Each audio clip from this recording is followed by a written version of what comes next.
Et donc, j'avais un ami proche. Quand je dis ami, ce n'est pas n'importe quel ami, c'est un proche, c'est un frère même,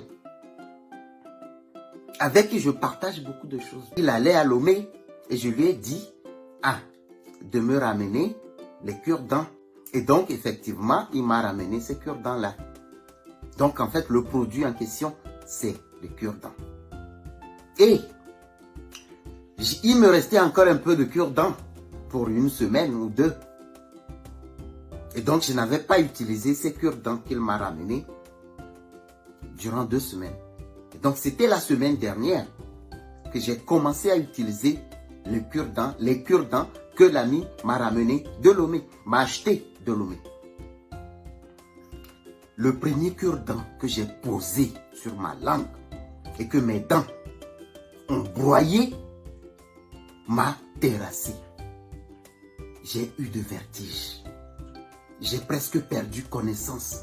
J'ai eu des grelottements. Ma bouche est en feu. Ma langue brûlait. Les parois de ma langue brûlaient. Mon palais était en feu. Je suis presque tombé. Je ne pouvais pas bouger. Je ne comprenais pas ce qui m'arrivait. Je croyais au début que c'était un malaise et que le cure-dent que j'avais mis dans la bouche, c'était juste par coïncidence. Donc, je ne me disais pas que c'était le cure-dent. Je me disais que c'était un malaise, une petite crise. Ça ne m'arrive jamais. Mais je me suis débarrassé tout de même du cure-dent. J'ai lavé, j'ai rincé la bouche. Je me suis rassis afin de retrouver mes états avant d'aller au boulot. Mais toute la journée, j'étais faible toute la journée. J'avais des maux de tête, des maux de cou. La nuque me faisait très mal, le front également et la gorge. Mais j'ai tenu le coup. Quand je suis rentré du boulot, j'ai pris des produits. Mes collègues au boulot me demandaient ce qui n'allait pas. Parce que je ne me comportais pas comme ça. Quand je suis là, j'engage les gens. Je suis rentré à la maison, j'ai pris des produits pour me calmer de la douleur. Le lendemain, c'était le mardi. Donc le mercredi, bon, comme je ne savais pas d'où venait le malaise, mais par mesure de précaution, j'ai pris tous les cure-dents. J'ai mis dans le lavabo, en tout cas dans le sink, dans la cuisine. J'ai ouvert le robinet, l'eau chaude sur les cure-dents. J'ai laissé les cure-dents dans ce lavabo-là plus de 30 minutes à l'eau chaude. L'eau chaude du robinet coulait sur les cure-dents. L'intention, c'était que si ça venait des cure-dents, que ça soit lavé. Le lendemain, le jeudi matin, j'ai repris un cure-dent que j'ai mis dans la bouche. Non, s'il vous plaît. C'était pire que le mardi. C'était pire que le mardi. J'ai été littéralement terrassé.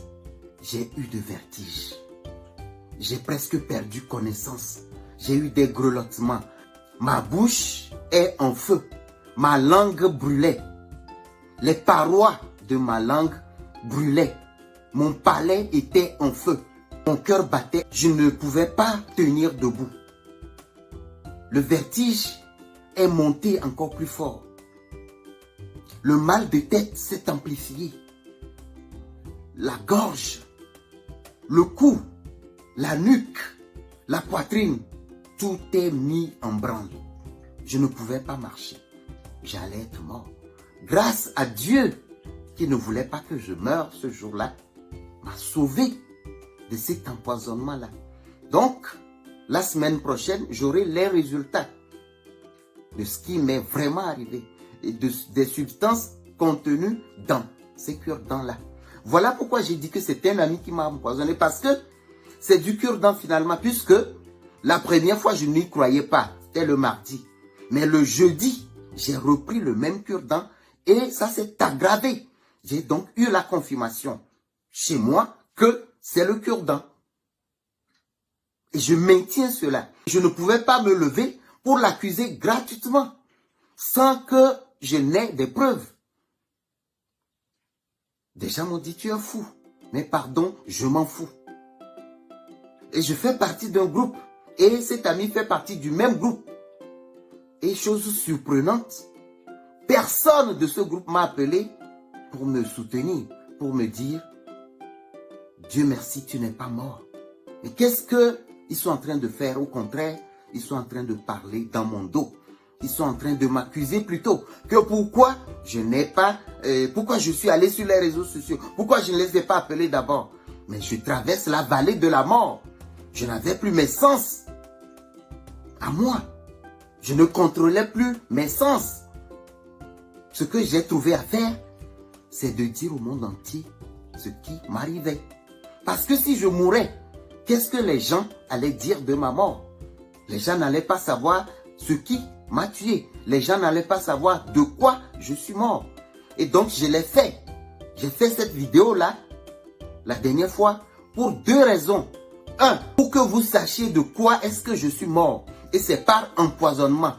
Deuxième chose, la plus importante, pourquoi j'ai fait cette vidéo, c'est pour protéger ma femme. Je le dis bien, pour protéger ma femme. Parce que si j'étais mort sans avoir fait cette vidéo-là, les gens accuseraient ma femme de m'avoir tué, de m'avoir empoisonné. Parce que je n'ai pas été fusillé. Je n'ai pas été égorgé. Je ne suis pas mort par accident de route. Je ne suis pas frappé à mort. Donc, je serais mort de quoi? Les gens donc accuseraient ma femme. Voilà pourquoi j'ai fait cette vidéo, pour ces deux raisons-là. Un, pour que vous soyez témoins que c'est par empoisonnement. Et que deux, pour que des gens n'accusent pas gratuitement ou inutilement ma femme. Voilà pourquoi j'ai fait cette vidéo. Donc s'il vous plaît, je suis fou, mais je m'en fous. Autre chose, j'ai été ému. Merci. Je ne vous dirai jamais assez merci. Aimez-vous les uns les autres. Merci. C'est tout ce que je dirai. Merci à vous tous.